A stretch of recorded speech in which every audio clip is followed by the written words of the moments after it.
If you're anything like me, you've probably had the thought, if I could, I'd put my brain in a robot body. No? No, Lernest, you're crazy? Anyway, that's exactly what the Exos are in Destiny, of course with a few severe side effects. An Exo is a completely self-aware humanoid machine. As far as we know, all Exos with only a single exception were actual human beings who had their minds copied and uploaded into an Exo body. But is that still the same person? I guess it really depends on your own philosophy, sort of a Ship of Theseus situation. But people's reasons for becoming Exos are varied, and many don't even remember why they made the transfer in the first place, as locking away memories of their original life is part of the process. To give you a better idea of why people actually go through with it, there are some Exos of note whose origins we actually do know a bit more about. Elsie Bray volunteered to be one of the first Exos because she was an engineer on the project itself and had a fatal genetic disease. 801 became an Exo when she was fatally wounded during the collapse, her mother uploading her into an Exo to save her life. And we know vague details about Cade, but we can infer the outcome. He had memories of drowning in debt as a human and being approached by Clovis Bray for an unspecified job on Europa, the birthplace of the Exos. Europa is where Clovis Bray's company, the Clovis Bray Corporation, conducted the Exo project, specifically in a facility known as the Deep Stone Crypt.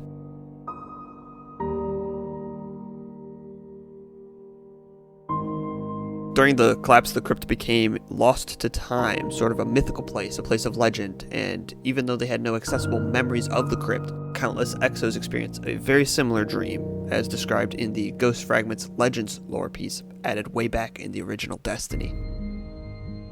This is the tower where we were born.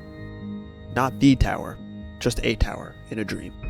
Some of us go to the tower in peace, the rest of us meet an army. You can ask others about Deep Stone, and they'll tell you about the army. They might confess one truth, which is, we have to kill the army to get to the tower. Ask again, and if they're buzzed, they might also admit that most of us don't make it to the tower, except once or twice. Often, I kill people I don't know, but like most of us, I think I knew them once, in the time before one reset or another, when my mind was younger and less terribly scarred. So that is how we go back to the Deep Stone Crypt, where we were born.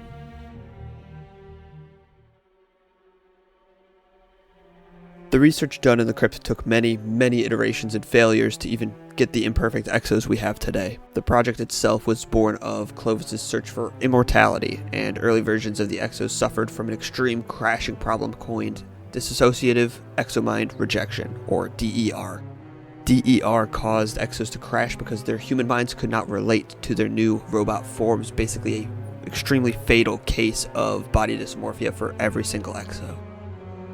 An early solution for this was Clovis stumbling onto a secret power, which he referred to as clarity, and was unaware of its association with the darkness. Taking Vex Radioloran fluid and mixing it with this darkness power, he was able to stabilize new Exos, although this was only temporary. Some more permanent solutions that came towards the end of the project were adding humanisms. This was making the Exos need to eat, sleep, making them feel sensations of discomfort, nausea, pain, things humans feel, in order to get their brain to more closely relate to their body. The second breakthrough was the introduction of resets. Exo resets involved locking away an Exo's memories and starting them fresh, basically taking an old Exo and making them brand new. Except they weren't brand new, and memories were still in there somewhere, just not accessible, causing issues as Exos received more and more resets.